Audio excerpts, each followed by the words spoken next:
The hand came out of nowhere. 1 second Linda Okafor was standing at the edge of the room with a glass of champagne and a conversation she was only half paying attention to. The next second a woman she had never seen before in her life was pointing at her across the gala like she was a problem that needed solving. That woman. Shin Boying's voice cut through the ambient noise of the evening with the particular precision of someone who had never once in her life been uncertain about anything. She has it. The room didn't stop immediately. It slowed, the way rooms slow when something is happening that people haven't fully processed yet but can already feel. Conversations dropped in volume. Glasses paused midway to mouths. Heads turned in the careful way of people who want to see without being seen looking. Linda turned slowly. She took in the room. The finger pointed in her direction. The expression behind it, certain, practiced, the expression of a woman who had decided and was not interested in reconsidering. The security guard already shifting his weight toward her from across the room. And she felt something rise in her chest that was not fear, was not confusion, was the very specific, very familiar feeling of a woman who knows exactly what is happening and exactly why it is happening and has approximately 3 seconds to decide what to do about it. I'm sorry. Her voice came out steady, measured. Are you serious right now? Boyang stepped forward. She was immaculate, deep red gown, hair swept up perfectly, the kind of woman who moved through expensive rooms like she had been installed in them. You were near the display. I saw you. I was standing in a room, Linda said, along with over 200 other people. The necklace is mine. Precise. Final. It has been mine since I walked through that door. It looks exactly like. Then perhaps, Linda said, and her voice had dropped now to something quieter and more dangerous than before, you should look more carefully before you point fingers at people in public. Boyan's eyes moved to the necklace around Linda's neck. Just for a moment. Just long enough. And something shifted in her expression, not doubt, something harder than doubt. The decision of a woman who had already committed to a position in front of a room and was not going to walk it back now regardless of what the evidence was doing. The security guard reached Linda. Ma'am, if you could just... Don't. She held up one hand. Not raised in aggression. Just final. A wall. Do not touch me. We just need to verify. I said do not touch me. The guard stopped. Boyoung moved closer. Her eyes were fixed on the necklace with the specific focus of a woman who had stopped listening to anything else. And then, in one motion, before the room could process what was about to happen, her hand came forward. Linda saw it coming. She reached up and grabbed the wrist. Don't you dare. Too late. The necklace was already gone. One sharp motion. It left Linda's neck and hit the marble floor with a small clean sound that somehow cut through every remaining conversation in the room like a blade. And in that exact moment, everything changed. Stay with me because what happens next? Nobody in that room was ready for it. And if you're enjoying stories like this, take 1 second to like the video and subscribe. Linda stood with her hand still raised from where she had grabbed the wrist. Her neck bare. The necklace on the floor between them. And the entire room, 200 people, crystal glasses, string quartet that had stopped playing, holding its breath around them. Then Linda found her voice. You just put your hands on me. Quiet. The kind of quiet that expands to fill every corner of a room. In front of all these people, you grabbed me. Like I was nothing. Like I had no right to. You took something. I took nothing. The fury was controlled, but it was there, precise and devastating and entirely earned, the kind of anger that comes from a woman who has worked too hard and walked too far to be standing in a room she was invited into being treated like a suspect. I am a guest in this building. I have done nothing wrong. And you just put your hands on me. Security, please. Nobody, Linda said, turning to the guard with an expression that stopped him where he stood, is removing me from anywhere. I have done absolutely nothing wrong. The room was completely frozen. Then movement from the edge of the crowd. Junseo stepped forward, not hurried, not uncertain. Just precise. His eyes dropped briefly to the floor near the display table. He bent once, picked something up, and straightened. The missing necklace caught the light in his hand. Silence deepened. This, he said calmly, was on the floor. A pause. His gaze lifted, not to Linda. To Boyoung. Exactly where it would have fallen. The shift in the room was immediate. Visible. Eyes turned. Calculations changed. The truth didn't need explaining anymore. Boyoung's composure cracked. Just for a moment. Just enough for the room to see it. Then she tried to recover. That doesn't mean she wasn't. Wasn't what? A voice from the crowd. Not loud. Just clear. Another murmur. Louder. She wasn't doing anything, someone else said. Boyoung looked around and found no allies. Just faces. Watching her. Waiting for an explanation that was not going to come because there wasn't one. She opened her mouth again. I was simply protecting the event. You grabbed a woman's necklace off her neck, a man near the front said flatly. In front of everyone. Linda looked at Boyoung across the space between them. One long, complete look. The look of a woman who has been violated in public and is choosing her final words very carefully because she knows the room is listening and she will not waste them. I hope, Linda said quietly, whatever you were trying to prove tonight was worth it. She bent down, picked up her necklace herself from the cold marble floor, held it in her closed fist, picked up her clutch from the table beside her, and she walked out. The crowd parted for her. Behind her the murmuring swelled into something that was no longer quiet. All eyes on Boyoung now. The woman who had pointed. The woman who had grabbed. The woman who had been spectacularly, publicly wrong and had doubled down anyway. She stood in the wreckage of it completely alone. She smiled through every single one of those comments. Every single one. Lee Junseo had been watching from the moment Boyoung pointed. He knew immediately what was happening. He also knew, because he had spent years learning exactly how Boyoung operated, that she had not needed evidence. She needed a target. And she had found one. By the time Linda turned to leave, Junseo was already moving. Not toward the crowd. Toward the door. He found her outside on the steps. Not crying. Not on the phone. Just standing in the cool night air with her clutch held in both hands, jaw set, chest rising and falling with the controlled breathing of a woman managing something very large and very hot in a very small space. He stopped a few feet away, close enough to be heard, far enough to give her room. Linda turned. She looked at him, really looked at him, the way she looked at everything, completely and without hurry. If you are here to apologize on behalf of that woman. I'm not, Junseo said. A pause. Then what do you want? To make sure you're all right. She studied him, looking for the performance in it, the obligation, the damage control, the careful management of a situation. She found none of those things. I'm fine, she said. I just need a minute. He nodded. He didn't move. He didn't fill the silence with things it didn't need. She looked at him again after a moment. You stepped in. Junseo nodded once. Someone needed to. And you were the only one in that room who didn't look unsure of yourself. Then you know I didn't take anything. I knew the moment I saw where it was. Linda held his gaze for a moment. Then she looked back out at the city, the quiet streets, the lights, the ordinary world moving along completely unbothered by what had just happened inside that building. Junseo stayed. That was what surprised her.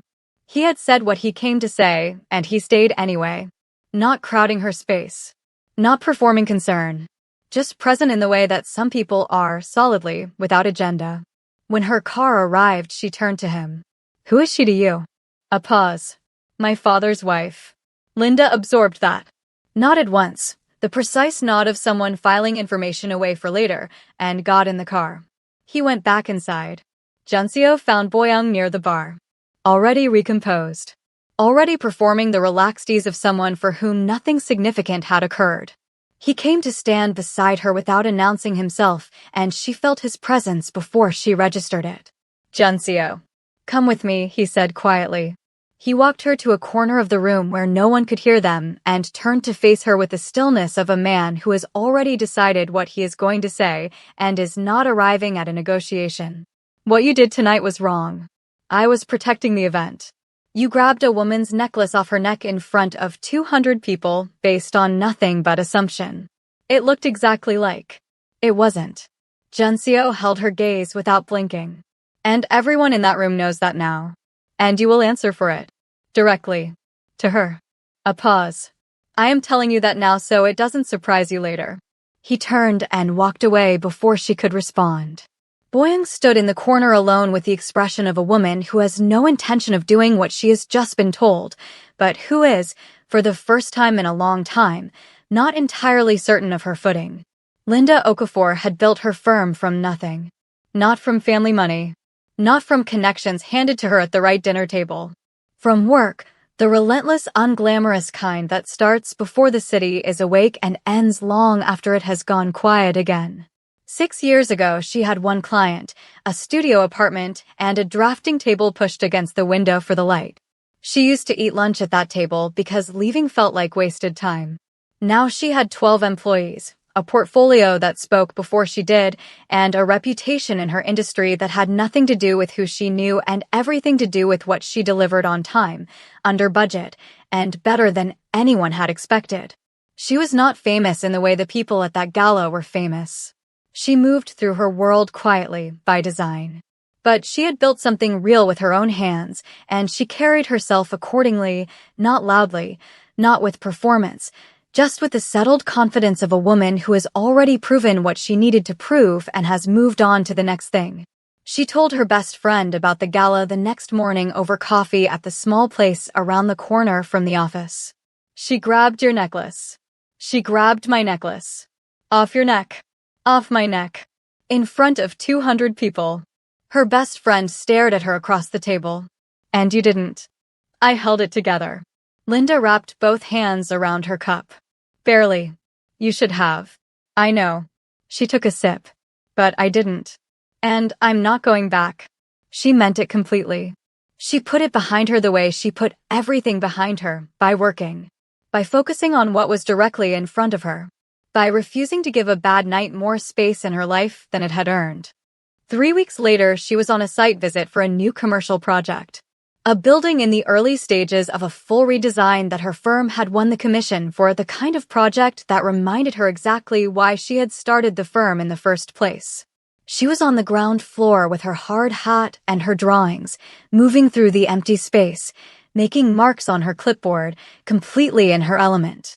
Voices from the upper level. She looked up. Junseo looked down.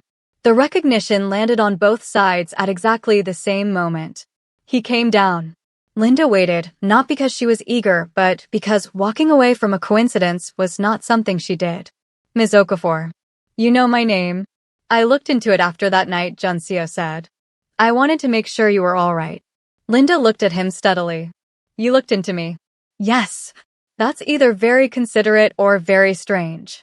Probably both. Something moved at the corner of her mouth. Not quite a smile.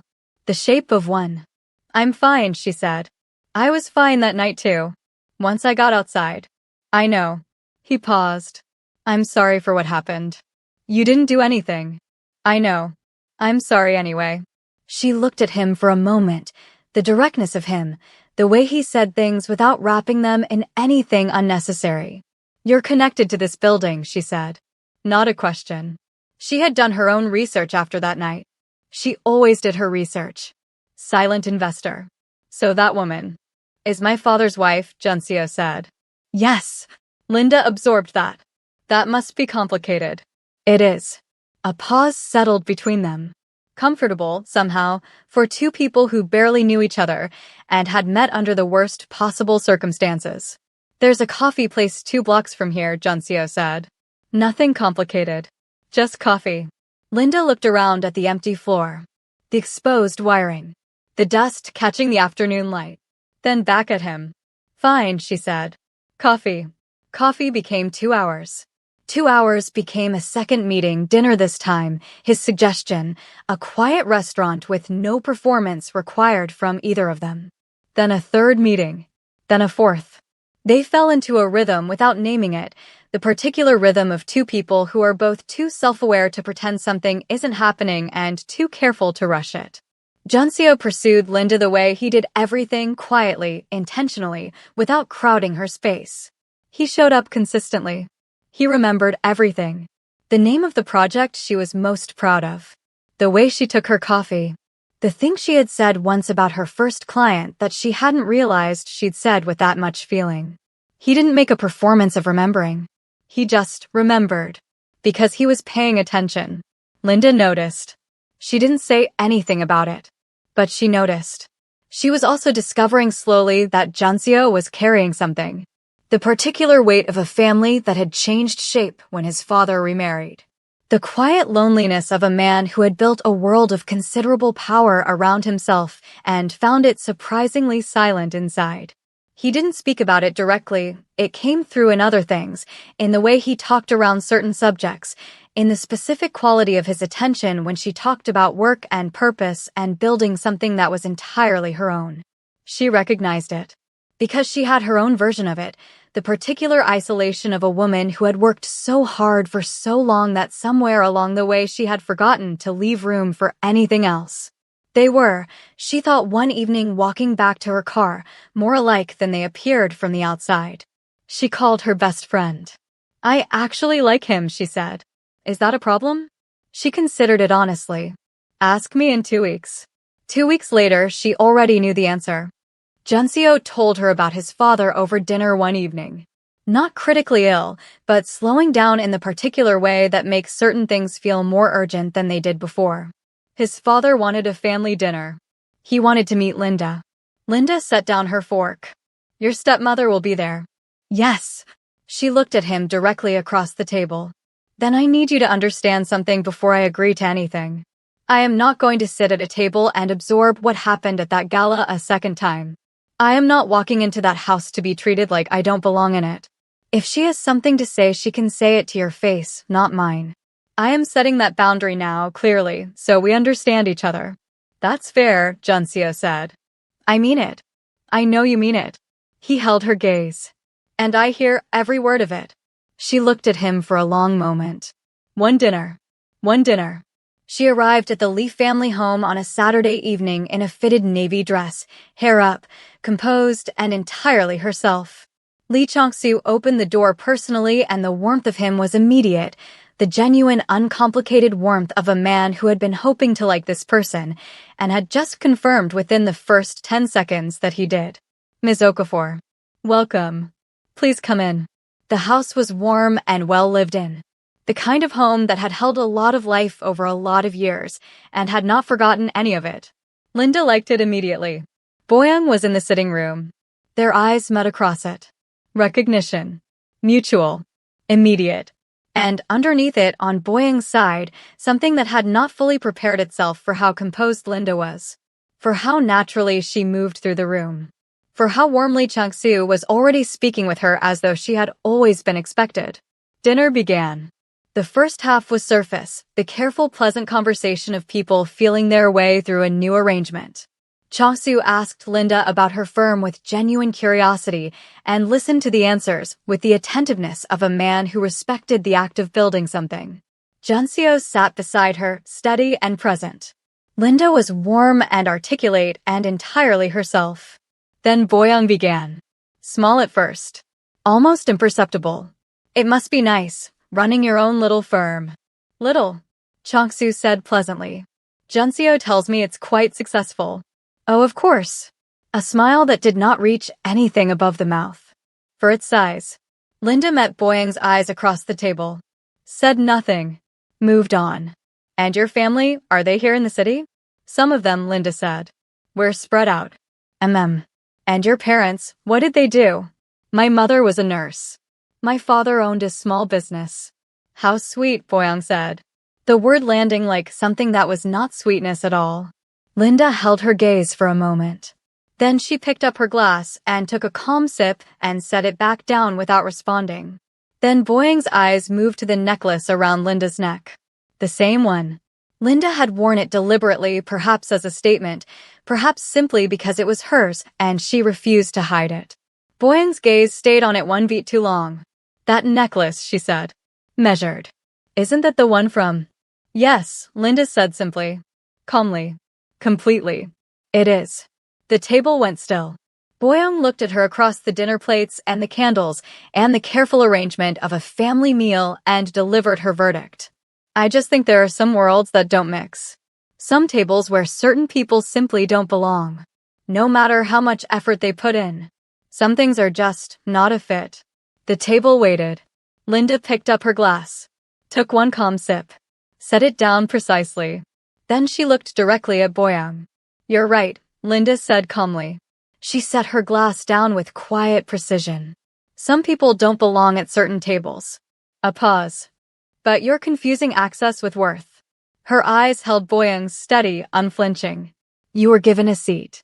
Another pause. "I built the table." She picked up her fork again. "But what would I know?" She picked up her fork and continued eating. The table was completely frozen. Changsu made a sound that was almost a laugh before he caught it. Boyoung's expression shifted. Something moved underneath the composure. And she reached for the sharpest thing she had left. "His mother," she said. Quietly, deliberately. His real mother was a woman of culture, of refinement, of the right values. She would have never. The sound of Junseo's chair. Not loud, just enough. Every head at the table turned. Junseo was looking at Boyoung with an expression that had nothing managed about it. Nothing controlled for the sake of the evening or the food going cold or the candles burning low between them. Never. His voice was quiet and absolute and filled the room completely. Say her name. Or speak about her. In that context. Ever again. The silence that followed was the heaviest thing in the room. Even Linda didn't move.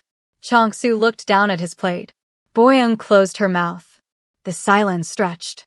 Long and final and impossible to recover from. Then Junseo looked around the table, at his father, at Linda, and the authority came back into his face. Controlled. Decided. "Not in this house," he said. "Not at this table. Not again." Dinner ended shortly after. Changsu apologized to Linda privately at the door, quietly, with genuine shame, with the particular expression of a man who knows something happened at his table that should not have and cannot entirely explain how he let it get there. Linda received it graciously. She could see clearly it was not his doing. Outside, Junseo walked her to her car. The night was cool and quiet around them. Linda wasn't angry. She was clear, the clean, settled feeling of a woman who has seen exactly what something is and is deciding what to do with the information. "She is not going to change," Linda said. "Not fully," Junseo said. "No. Then I need you to be honest with me about what that means." Junseo stood in front of her in the quiet of the driveway and looked at her with the directness she had come to trust more than almost anything else about him. "It means she doesn't get a vote," he said. "She is your father's wife." "My father has a vote. You saw him tonight. You saw how he looked at you." A pause. "Boyoung does not." Linda held his gaze. "And if this gets harder before it gets easier, then it gets harder." No hesitation. "I'm not going anywhere." She looked at him for a long, quiet moment. And she believed him, not because she needed to, not because it was easier, but because she had spent months paying close attention to the exact distance between what this man said and what he actually meant. She had never once found a gap. "Neither am I," she said. Changsu handled it. Not Junseo. The old man himself, slowing down but not in any way diminished, sat his wife down privately and said the things that had been building for longer than just that dinner. About the gala when Junseo had told him the full account of what happened. About what he had witnessed at his own table. About the woman his son had chosen and what it said about his son that he had chosen her. Boyoung had no audience. No room to perform in. Just her husband looking at her with the quiet disappointment of a man who had believed better of her and was no longer pretending otherwise. Linda had already decided she was done. Not just with Boyoung, but with everything connected to that night. Including Junseo. She had worked too hard for her peace to negotiate it now. Boyoung came to Linda's office 3 days later. Alone. During working hours. Into Linda's space. The office Linda had built. The walls covered in her drawings. The shelves lined with her models. Every surface carrying the evidence of a woman who had made something entirely her own. Linda looked up from her drafting table and saw Boyoung standing in the doorway. She said nothing. Just waited. Boyoung came in. She looked around the office slowly, taking it in. Then she turned. "I was wrong," Boyoung said. The words didn't come easily. That much was clear. At the gala. At dinner. A pause. I misjudged you. Linda didn't respond immediately. She just looked at her, taking her time, the way she always did. Yes, Linda said finally. You did. Silence stretched between them. I'm not asking for anything beyond basic respect, Linda continued. No performance. No revision of what happened. Just respect. Boyoung held her gaze. You'll have it. It wasn't warm. It wasn't friendly. But it was real.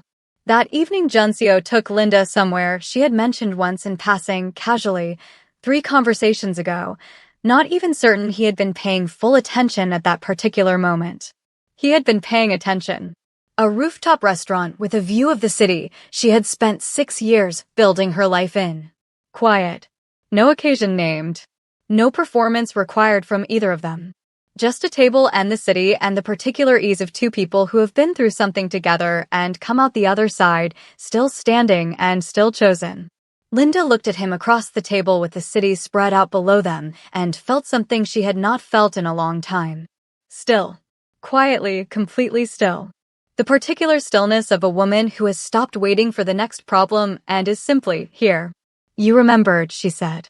I remember everything you tell me, Junseo said simply. She smiled. A real one, unguarded and warm and entirely hers. That's either very sweet, she said, or very dangerous. Junseo looked at her across the candlelight with the particular expression of a man who has found something he was not looking for and has decided, quietly and without announcement, that he is not letting it go. Then I'll be both, he said quietly. Linda laughed. And the city moved below them, unhurried, completely unbothered, belonging to no one's timeline but their own. And just like that, the woman they tried to humiliate walked out with something none of them could touch. Not status.